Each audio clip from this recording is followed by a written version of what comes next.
man's murder. That's right. Overnight, we learned that 23-year-old Xavier Joy was found near the University of Chicago. And Laura Podesta live on South Ingleside.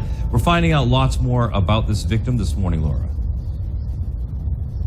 That's right, Ravi and Karen. Police say that Xavier Joy was shot and killed in this parking lot right behind me here at 10:08 p.m. We just spoke to his devastated mother. She tells us her son was walking home from work.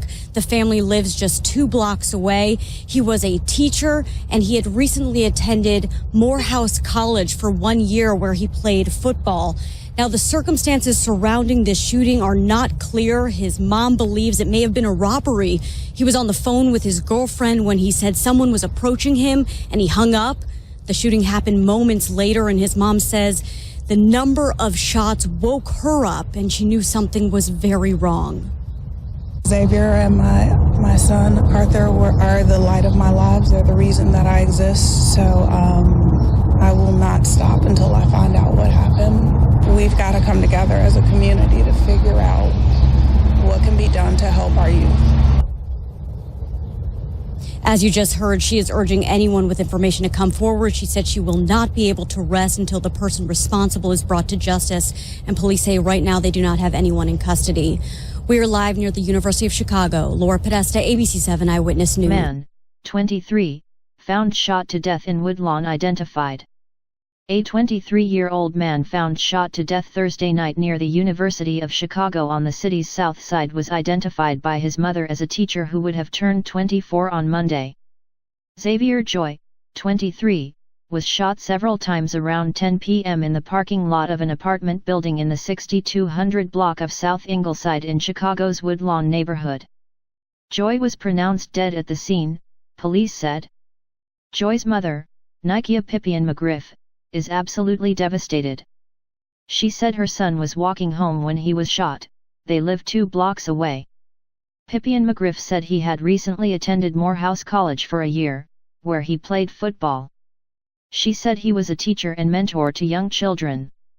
He taught for CPS, Evanston Public School, and worked for city services. This is someone who gave back to their community, Pippion-McGriff said. He's always been a good boy. Always been smart. Always been caring, Joy's grandmother said. Investigators have not said what led to the shooting. Joy's mother said it could have been a robbery. She said he was on the phone with his girlfriend when he said someone was approaching him and hung up the phone. She said the sound of several shots woke her up and she immediately had a feeling that her son was not okay. For him to die like this for a phone, really? A phone. I want whoever it is, I forgive you and I pray God forgives you, but this was not necessary, his grandmother said. Xavier and my son, Arthur, are, the light of my life. They're the reason why I exist. I will not stop until I find out what happened, Pippion-McGriff said. We've got to come together as a community to figure out what can be done to help our youth. She asked anyone with information on who killed her son to come forward.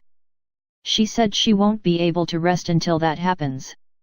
Joy's father, R.A. Joy of Change, Illinois, released this statement Friday. Words cannot express the devastating pain and loss we are all feeling right now. Our oldest son, Xavier Joy, was shot and killed last night in Chicago. Our family is heartbroken by this tragic and senseless shooting. Xavier was an incredibly creative, funny, and smart young man. We hope and pray for an end to the violence that has impacted our family and so many others in our city. Our entire family is grateful for all those who have extended their love and condolences during this very difficult time. We ask for privacy as we grieve and make funeral arrangements. Area Central detectives are handling the investigation. No one is in custody.